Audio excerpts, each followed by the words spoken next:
बोलिए भारत माता की। हेलो। भारत माता की। भारत माता की।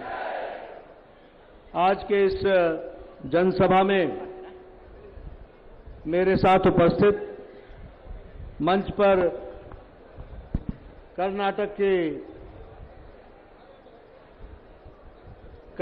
के यशस्वी मुख्यमंत्री सम्मानीय बसवराज बोम्मई जी, हमारे प्रदेश के अध्यक्ष श्री नलिन कटील जी, राज्यसभा में मेरे साथी और राष्ट्रीय महामंत्री और कर्नाटक के प्रभारी अरुण सिंह जी, भारत सरकार में मंत्री शोभा करंदलाजे जी, हमारे साथी सीटी रवि जी, कर्नाटक सरकार में गोपाल जी, एचके सुरेश जी,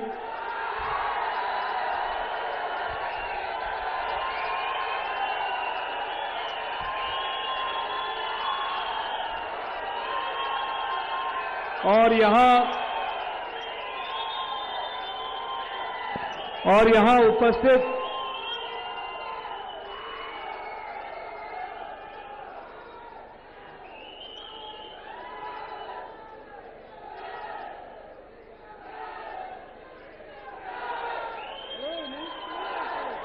यहां उपस्थित हमारे इतनी बड़ी संख्या में एकत्र आए देवी और सज्जनों, मीडिया के मेरे साथी, प्रिंट मीडिया और इलेक्ट्रॉनिक मीडिया के मेरे साथी और प्रिय बंधुओं, वैसे तो आपसे विस्तृत रूप में बोम्मई साहब ने सारी बातें बहुत तफसील से आपको बताई हैं। मैं कुछ ज्यादा नहीं जोड़ना चाहता, लेकिन एक बात मैं स्पष्ट कर देना चाहता हूं कि Bharatiya Janata party is a discipline party and everybody should know how one has to behave. इसलिए मेरा सबसे निवेदन है, पार्टी जिसको आगे करती है उसके साथ सबको चलना होगा। इस बात को हमको ध्यान में रखने की आवश्यकता है। मित्रों, आज आने वाले समय में भारतीय जनता पार्टी का जो देश में, दुनिया में समर्थन बढ़ रहा है, प्रदेश में समर्थन बढ़ रहा है, उसकी बारीकियों को हम सबको समझने की आवश्यकता है। ये ऐसे ही नहीं हुआ है, ऐसे ही नहीं। प्रधानमंत्री मोदी जी के नेतृत्व में देश आगे बढ़ा है तो उनकी दूरगामी नीतियों का प्रभाव कर्नाटक की जनता से लेकर देश की जनता पर पड़ा है। इस बात को हमको समझना होगा। आज हमको ध्यान में लेना होगा कि जब दुनिया की अर्थव्यवस्था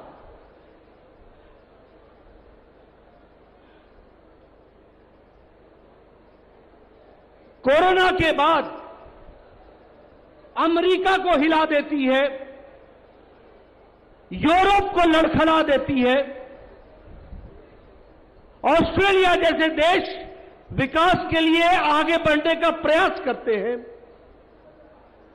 ऐसी परिस्थिति में यूक्रेन के युद्ध का सप्लाई चेन की समस्या भी आती है। सारे देश मुसीबत में पड़ते हैं, लेकिन भारत मोदी जी के नेतृत्व में विकास दर में 7.4% के हिसाब से आगे बढ़ने लगता है और मजबूत तरीके से खड़ा होता है। इसको हमको समझना होगा। बाकी देश इस मामले में मुसीबत में पड़ते हैं। अगर मैं बात करूं तो आज ऑटोमोबाइल इंडस्ट्री में भारत जापान को पछाड़ करके तीसरे नंबर पर खड़ा है। अगर मैं बात करूं तो इस्पात स्टील के प्रोडक्शन में भारत चौथे नंबर से बढ़कर के अब दूसरे नंबर पर खड़ा है। अगर मैं दवाई की बात करूं तो भारत सबसे सस्ता और सबसे असरदार दवाई 200 देशों को दे रहा है और 138% का विकास हुआ है।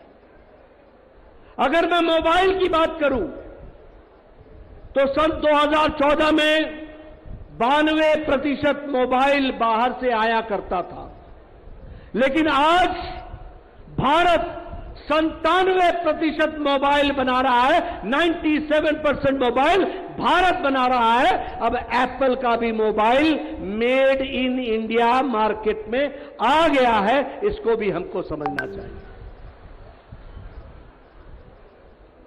क्या ऑटोमोबाइल, क्या स्टील, सब दृष्टि से भारत आगे बढ़ रहा है।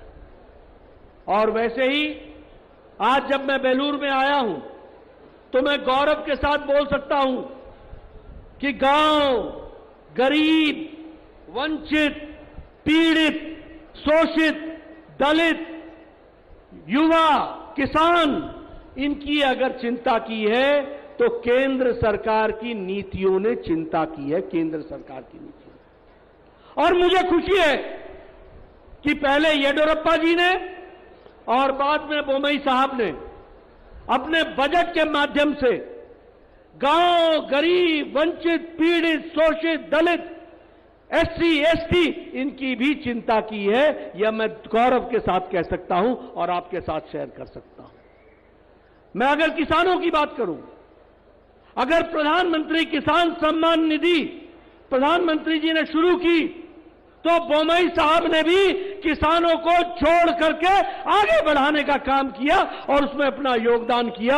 आज मैं ये कह सकता हूं, अगर प्रधानमंत्री किसान मानदेय योजना प्रारंभ हुई और उसमें 40 लाख किसानों को जोड़ा तो 40,000 किसान हमारे कर्नाटक के भी जोड़े गए, यह भी मैं याद दिलाना चाहता हूं। अगर मैं बात करूं ईच ड्रॉप मोर क्रॉप और सिंचाई योजना की बात करूं तो 96,000 करोड़ रुपए अगर प्रधानमंत्री मोदी जी ने सिंचाई में जोड़ा तो बसवराज बोम्मई भी पीछे नहीं रहे, उन्होंने भी सिंचाई को पूरी ताकत के साथ कर्नाटक की धरती पर लागू किया। इसलिए किसानों की बात करें, महिलाओं की बात करें। अब अगर महिलाओं की बात करें, अगर उज्ज्वला योजना दिया गया तो फ्री 2 सिलेंडर देने का काम और उस बात को लेकर के बोम्मई सरकार आगे बढ़ी। अगर मैं बात करूं दृष्टि से कि स्वच्छता अभियान को शुरू किया गया तो स्वच्छता अभियान में हमारी सरकार ने, कर्नाटक की सरकार ने भी अपना योगदान किया है। अगर मैं बात करूं बच्चों की पढ़ाई के लिए, स्कॉलरशिप के लिए, क्या नाम है उसका, मुख्यमंत्री रायता योजना, रायता विद्या योजना। इस रायता विद्या योजना में अगर किसानों के बच्चों को, एग्रीकल्चर के बच्चों को अगर स्कॉलरशिप देने का तय किया तो बोम्मई साहब ने हॉर्टिकल्चर को भी जोड़ा और फिशरमैन को भी जोड़ा, मछली पालन करने वाले लोगों को भी जोड़ा। यह भी हमको ध्यान में रखना होगा। अगर मैं युवाओं की बात करूं तो अगर प्रधानमंत्री जी ने स्टार्टअप शुरू किया, अगर प्रधानमंत्री जी ने स्टैंड अप योजना शुरू की तो यहां भी बोम्मई साहब ने युवाओं को स्मार्टफोन से लेकर के, लैपटॉप से लेकर के, स्कॉलरशिप से लेकर के उनके अरमानों को उड़ान देने का काम किया तो बसवराज बोम्मई जी ने किया। यह भी आपको ध्यान में रखना चाहिए।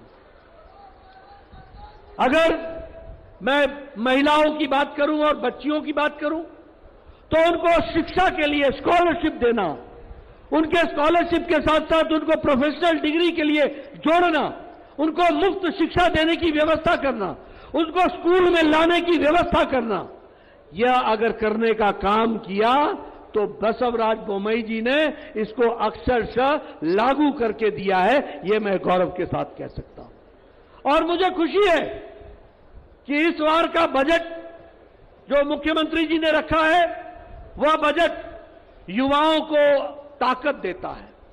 वह बजट किसानों को अधिकार देता है। वह बजट हमारे महिलाओं को विकसित होने के लिए आर्थिक सफलता देता है। वह बजट हमारी बच्चियों को पढ़ने के लिए ताकत देता है। वह बजट हमारी बच्चियों को स्कूल जाने के लिए सुविधा प्रदान करता है। वह बजट हमारी बच्चियों को टेक्निकल एजुकेशन लेने के लिए ताकत देता है, आर्थिक मदद देता है। इस बात को हमको समझना चाहिए। अगर मैं बात करूं लेबरर्स की, तो उनको भी ताकत देने का काम इस बजट के प्रावधान में किया गया है।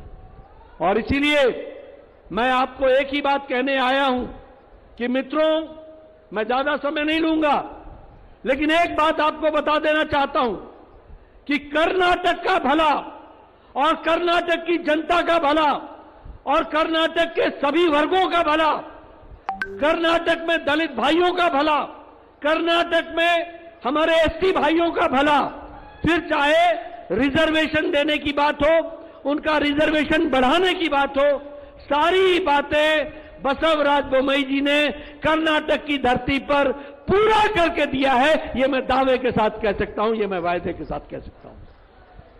इसलिए मैं आपसे एक ही निवेदन करने आया हूं कि कर्नाटक के समाज को विकास के साथ जोड़ना, यह हमारा उद्देश्य है। बोलिए, प्रधानमंत्री जी आए थे 6 तारीख को हिंदुस्तान एरोनॉटिक्स लिमिटेड का टुमकुरू में हेलीकॉप्टर की फैक्ट्री का उद्घाटन किया कि नहीं किया? किया कि नहीं किया? 75% हेलीकॉप्टर इंडस्ट्री का काम कर्नाटक की धरती पर होगा, ये आपको ध्यान में रखना चाहिए। बताइए, 25% स्पेस क्राफ्ट का काम कर्नाटक की धरती पर हो रहा है कि नहीं हो रहा है? बताइए, 9 लाख करोड़ रुपए कर्नाटक की धरती पर इन्वेस्टमेंट हो रहा है, फॉरेन डायरेक्ट इन्वेस्टमेंट हो रहा है कि नहीं हो रहा है? आपको जानकर खुशी होगी कि कर्नाटक फॉरेन डायरेक्ट इन्वेस्टमेंट में नंबर 1 पर आकर के खड़ा है। इसको भी आपको ध्यान में रखना होगा। और अभी प्रधानमंत्री जी पिछले नवंबर में आए थे, उन्होंने केम्पेगौड़ा का टर्मिनल का, बेंगलोर में टर्मिनल 2 का उद्घाटन किया। 5,000 करोड़ रुपए का टर्मिनल बनकर के तैयार हुआ। नाथ प्रभु केम्पेगौड़ा जी की मूर्ति का अनावरण किया और साथ ही साथ विकास के दृष्टि से एक नया आयाम देने का काम किया है। और इस बार यूनियन बजट में 32,000 करोड़ रुपए से ज्यादा कर्नाटक के विकास के लिए यूनियन गवर्नमेंट ने दिया है। इस बात को हमको ध्यान में रखना है। इसलिए मित्रों, मैं गौरव के साथ बोल सकता हूं कि विकास के लिए कर्नाटक एक छलांग लगाता हुआ आगे बढ़ने वाला इलाका है। लेकिन मैं यहां यह भी बोलना चाहता हूं और पत्रकार बंधुओं को चाहूंगा कि मेरी बात को जरूर लिखना या आगे बताना। और वो बात क्या है कि जब कांग्रेस पार्टी आती है तो समाज में बिखराव आता है।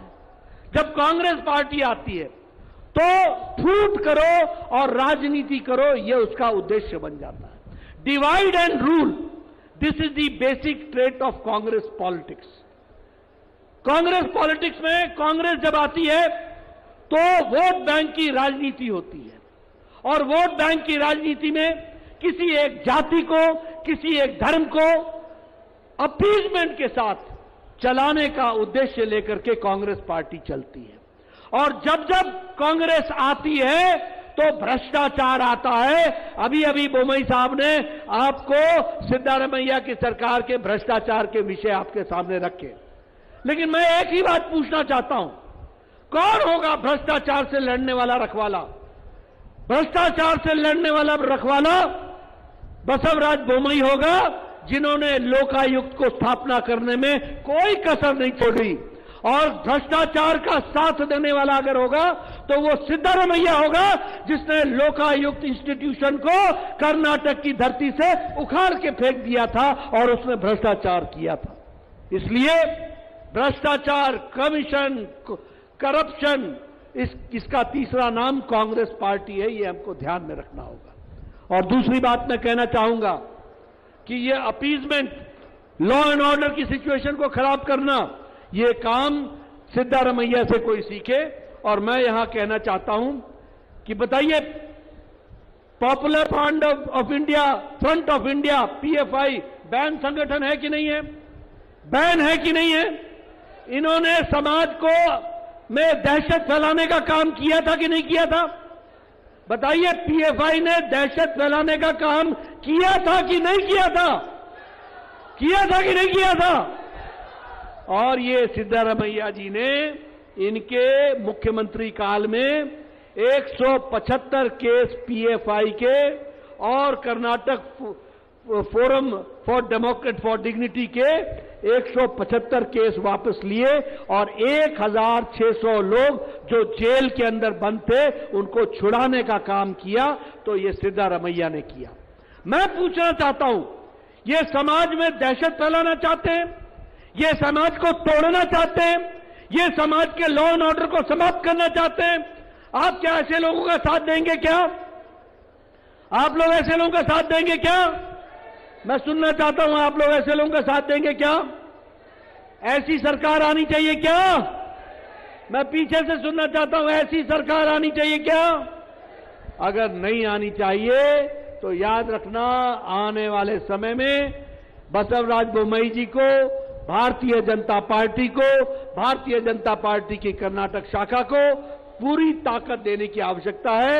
और प्रधानमंत्री मोदी जी के नेतृत्व में जिस तरीके से डबल इंजन की सरकार कर्नाटक में चल रही है, उसमें आप भी अपना योगदान दीजिए। इन्हीं शब्दों के साथ बहुत बहुत धन्यवाद। जय भारत, जय कर्नाटक।